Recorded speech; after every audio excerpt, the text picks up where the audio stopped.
Now, Senator Cornyn. Thank you all for being here. This is the third hearing we've had on this topic, and I'm appreciative of the chairman and for scheduling it, but strikes me we need to actually do something more. The problem is, Ms. Smolar, you mentioned all the different sources of this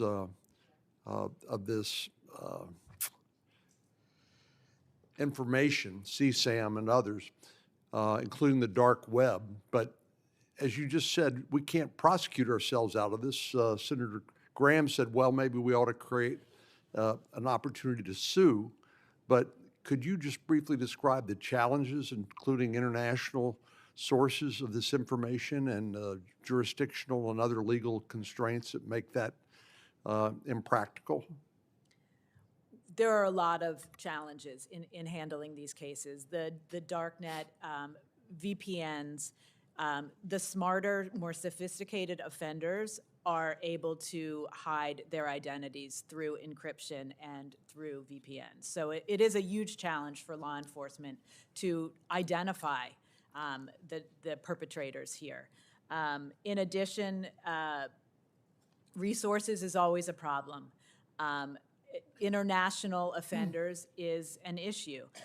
You know, we had international offenders in a lot of the cybercrime cases that I handled, and we would get together with law enforcement in many, many countries and discuss these matters. That doesn't always happen in this area, and it's something that should, because these crimes are international in scope. These offenders are coming from outside the U.S. a lot of times. Ms. Woods, you said your son's murderer was from Africa? Yes. Ivory Coast. And we don't have an extradition treaty. They stated that they'll never hand over any of their natural-born citizens.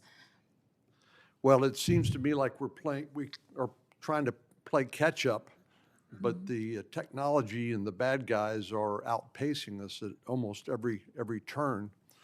And of course, I know Senator Hawley has a bill to deal with chatbots, but just to folks who are not familiar with that name, these are folks. This is technology that simulates human interaction. So somebody actually thinks that they're talking, perhaps, to a human being, and we can only imagine the uses to which that technology could be put to damage our children or cause them to hurt themselves or take their lives.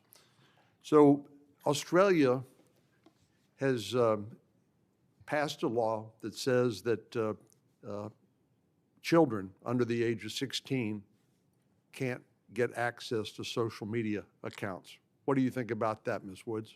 Well, I would like to say that I know your son was 17, but yes. Do you think it would help? Oh, yes. I think that first of all, Tim and I did an article for Australia in 2023 when our son passed, and they didn't have the actual law in place. Since then, they made sure that they had a law. Even though our son was 17 years of age, we have to look at we allowed him to be online before that age. And what if we would have had these laws in place? Yep. It would have still made a difference. And even though we lost our only child, that doesn't mean that I'm not going to stand here and stand up for anybody else's kids. You all's kids are my kids. So I'm going to make sure that things get done. Well, God bless you for doing that. Thank you.